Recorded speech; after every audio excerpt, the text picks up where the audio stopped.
Hello నమస్కారం, welcome back to orange oven. ఈరోజు మనం స్వీట్గా ఉండే ఒక స్నాక్ చేయబోతున్నాము. చాలా క్రిస్పీగా ఉండదు, అలాగే స్వీట్గా ఉండదు. చాలా ఈజీగానే చేస్తాము. మన ఇక్కడ కాచా చేస్తాం కదా, ఆ టైపులో ఇంకొక వెర్షన్ అనమాట.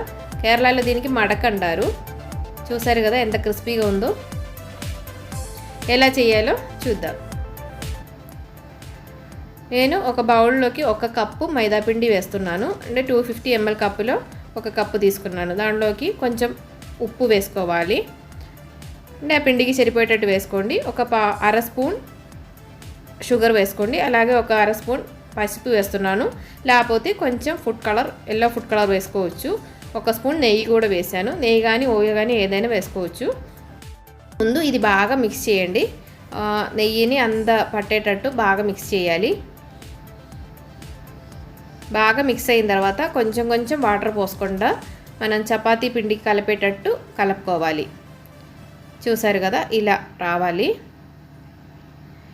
ఇప్పుడు కొంచెం బాగా ఒక 2-3 నిమిషాలు బాగా మిక్స్ చేసేసి కొంచెం బియ్యపిండి తీసుకొని బియ్యపిండి వేసి దాన్ని రోల్ చేసుకోవాలి. బియ్యపిండి ఎందుకు వేస్తున్నామంటే మైదాపిండి కాబట్టి మనకి రోల్ చేయడానికి కొంచెం కష్టంగా ఉంటుంది కదా, సాగుతూ ఉండేటట్టు ఉంటుంది. అది లేకుండా తొందరగా రెడీ అవ్వడానికి బియ్యపిండి వేస్తే బాగుంటుంది. అలాగే క్రిస్పీగా ఉండే స్నాక్ కాబట్టి బియ్యపిండి వేస్తే కొంచెం క్రిస్పీగా కూడా ఉంటుంది. ఇప్పుడు మన బియ్యపిండి వేసి ఆ పిండిని 2గా డివైడ్ చేశాను. 2 బౌల్స్ చేశాను. దాన్ని ఒక బౌల్ని ఇలా రోల్ చేశాను. మ్యాక్సిమం ఎంత మనకి కుదురుతుందో అంత రోల్ చేసుకోండి, అంత పెద్దగా చేసుకోండి. ఇప్పుడు 1 స్పూన్ నెయ్యిని వేసి బ్రష్ చేసేసుకోండి. చేతితో అయినా రాసుకోవచ్చు, లేకపోతే బ్రష్తో చేసుకోండి. మొత్తం అన్ని చోట్ల అయ్యేటట్టు ఇలాగా మొత్తం రాసేయాలి. ఇప్పుడు దాని మీద అన్ని చోట్ల వచ్చేటట్టు కొంచెం బియ్యపిండిని స్ప్రెడ్ చేసేసుకోవాలి.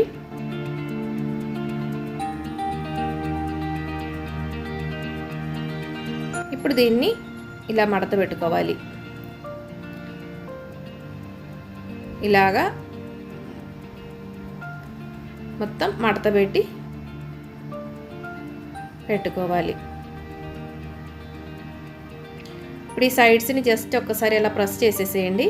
అంటే ఊడిపోకుండా చిన్నగా మొత్తం లోపలికి అలా ఒత్తకూడదు, పైన వరకు అలా జస్ట్ ప్రెస్ చేయండి. పైన ఒక్కసారి రోలర్తో ఇలా ప్రెస్ చేసేస్తే మనం కట్ చేసుకోవచ్చు.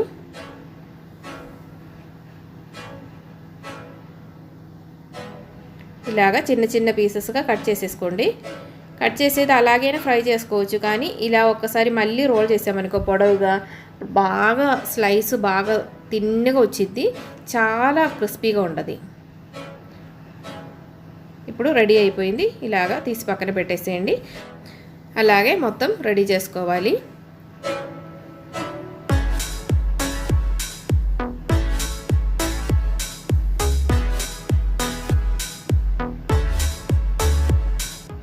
ఇప్పుడు మనం మొత్తం రెడీ చేసేసాము. ఇలా ఇంత సైజులో ఉంది.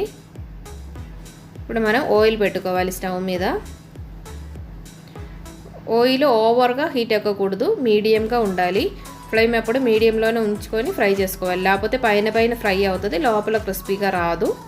అందుకని ఆయిల్ మీడియంగా హీట్ ఎక్కేటప్పుడు ఒకటొకటి వేసుకొని ఫ్రై చేసుకోవాలి.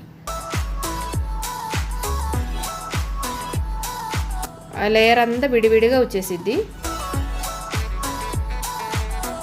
చూసారు కదా, పైకి లేసి వచ్చేటప్పుడు ఇంకా మనం ఒకటొకటి వేసుకోవచ్చు ఆయిల్లోకి.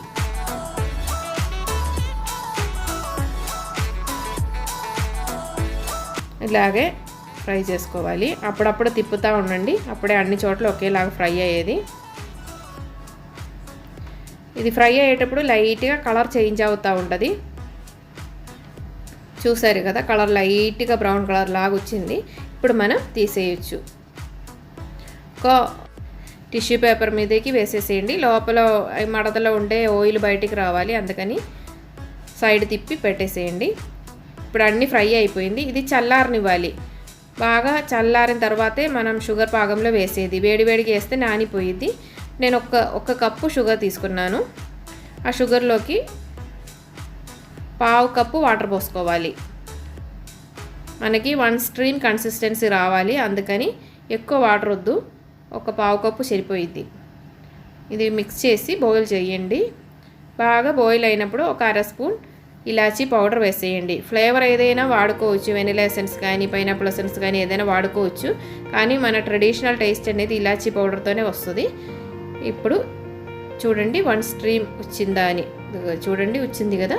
ఇప్పుడు మనం స్టవ్ ఆఫ్ చేసేసి ఒకటి వేసి జస్ట్ ఒక్కసారి అలా తిప్పేసి తీసేసేయండి. ఎక్కువ టైం ఉంచుకోవద్దు, ఇలాగా తీసేస్తూ ఉండండి. అలాగే అన్నీ వేసి తీసేసేయండి.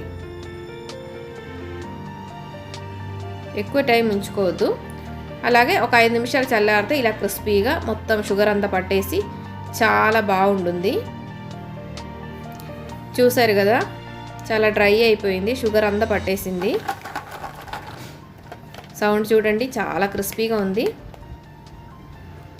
కట్ చేసి చూద్దాము లోపల ఎలా ఉందో అని. లోపల లేయర్ కూడా చాలా క్రిస్పీగా ఉంది. అందరూ ఇలాగే కూడా ఒకసారి ట్రై చేసి చూడండి. అందరూ హెల్తీగా ఉండండి, హ్యాపీగా ఉండండి. Thanks for watching. Orange continues. Bye bye.